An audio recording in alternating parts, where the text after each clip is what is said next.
नमस्कार साथियों, आज हम वाष्पन की प्रक्रिया सीखेंगे। हमारे साथ हैं हिरण्यचिति भार्गवी और तन्वी बाली, जो वाष्पन की प्रक्रिया दिखाएंगी। धोने के बाद गीले कपड़े तार या रस्सी पर क्यों डालते हैं? ताकि गीले कपड़े सूख जाएं। सूखने के बाद उनका जल कहाँ चला गया?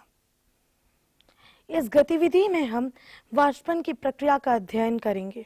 हमें इसके लिए कुछ सामग्रियों की आवश्यकता होगी, जिनमें शामिल हैं एक चीनी प्याली,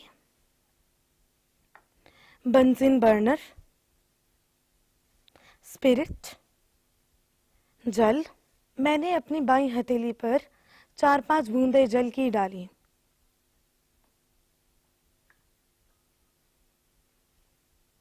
देखिए, हथेलियां सूख गईं। हथेलियों का जल कहाँ चला गया? दोनों ही स्थितियों में जल वाष्प या गैस का रूप लेकर वायुमंडल में मिल जाता है। आइए इस पर अपनी समझ पक्की करने के लिए एक और गतिविधि करें। सबसे पहले हम बंजिन बर्नर की सहायता से चीनी प्याली में 50 मिलीलीटर जल लेकर उसे धीरे धीरे गर्म करेंगे ताकि जल उबले नहीं। अब हम यही गतिविधि 10 मिलीलीटर स्पिरिट के साथ करेंगे, किंतु उसे गर्म नहीं करेंगे। कुछ देर बाद क्या देखते हैं?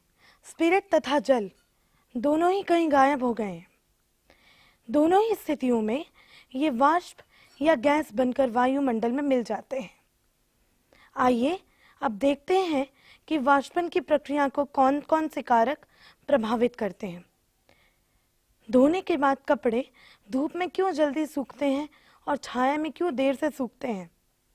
ऐसा इसलिए होता है क्योंकि ताप वाष्पन की गति को बढ़ा देता है।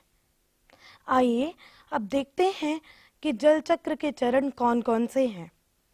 धरती के जल स्रोतों से जल का वाष्पन, जल वाष्प का ऊपरी वायुमंडल में जाकर बादलों का बनना, बादलों की जल कणिकाओं का बूंदों में परिवर्तित होना तथा इन बूंदों का वर्षा के रूप में धरती पर गिरना।